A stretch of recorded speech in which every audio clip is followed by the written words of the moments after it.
We're here to talk about prevention. We, Parents Anonymous, is the oldest child abuse prevention, family strength organization in America. We serve families before things occur, when things occur, it doesn't matter to us. People come to our evidence-based support groups and we serve the entire family. So we have an adult group, a children's program, and in our greater wisdom years ago, we started a National Parent Helpline. Actually, the Congress gave us some money and then said, go fuel that yourself. So we're here talking about prevention does work. Evidence-based programs like ours need to go up to scale, to be everywhere. The message needs to be asking for help is a sign of strength, which is not just a slogan for Parents Anonymous, but for parents like Dakota. People need to feel that they can reach out and ask for help, no matter, no where, no how, wherever they need to. And I think we need to be there to embrace that, to prevent fatalities and to prevent the next incident or the next occurrence. We talk about trauma-informed practice, we talk about ACEs, we have all this information. We know where the future lies. We need to be here for families. And we do it in a very unique way. We build upon people's strengths so that there are parent leaders who are doing all kinds of work all over the country and giving back on federal commissions, testifying. The founding mother of Parents Anonymous testified to pass CAPTA in 2008. Parents Anonymous parents testified to reauthorize CAPTA. Whatever those messages are, we need to not only help to strengthen families, but give them leadership opportunities to create change. We cannot make those solutions ourselves without doing it in shared leadership. Without further ado, I'd like to introduce Dakota Hickel from San Antonio, Texas. San Angelo, Texas. I'm honored to be here with y'all to share my personal journey of help, support, strength, and hope. God has blessed me with 3 beautiful little girls. Justice, who is 5, Jasmine is 3, and Joel is 2. Over the past 3.5 years, I've taken control of my life and made a commitment to transform myself to be the best mom I can be, thanks to evidence-based, Parents Anonymous weekly support groups.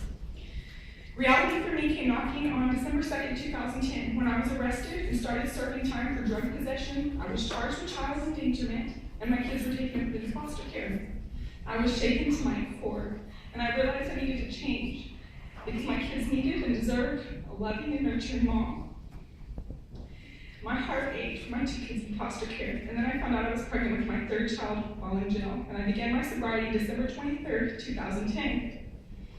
I prayed every day for God to give me a second chance. On February 3rd, 2011, I was released on 7 years probation, but ordered inpatient drug treatment.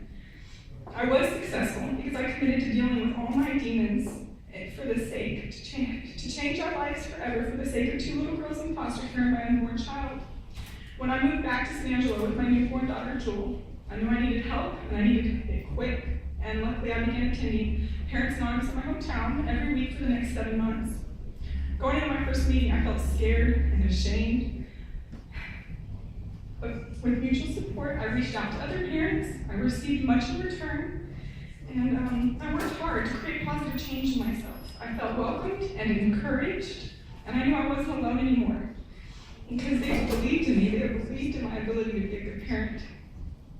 I shared my challenges, my fears, my successes, and we started creating solutions that worked for me and my kids. And today I also call the National Parent Helpline to reach out to strategize parenting issues and to know that I'm not alone. During these times, my family, my mom and dad, both in recovery, stood by my side the whole time, and my mom was able to see me become a positive parent before she passed away in 2013.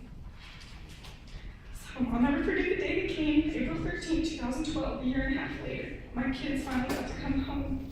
We were reunited as a family, and together, we all went to Parents Anonymous to deal with the transition, to allow my girls to deal with their anger towards me, and to get used to the new mom I had become.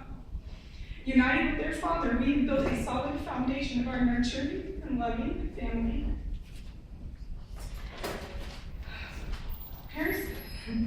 Parents Anonymous provided me with unwavering support and opportunity to grow as a community leader.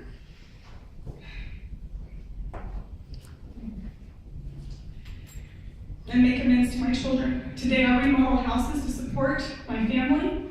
I am active in my church. I'm bilingual in Spanish. I've taken courses at Angelo State University.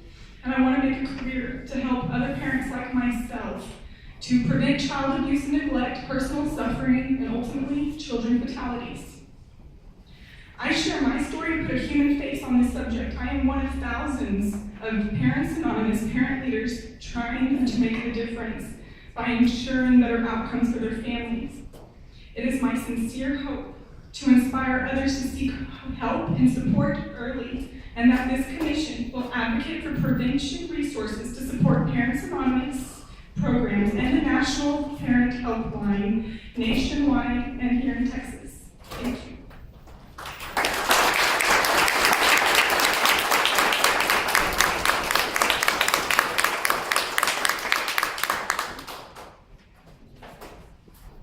Thank you very much. Any questions or comments?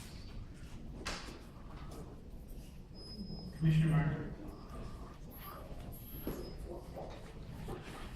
We are all very, very, very proud of you, and we congratulate you and your family. My question to you is, although you are well on your way and developing a strong and healthy family, prior to you going into jail, had you tried rehab before? Had you tried treatment before? No, ma'am, it was the first time. Thank you.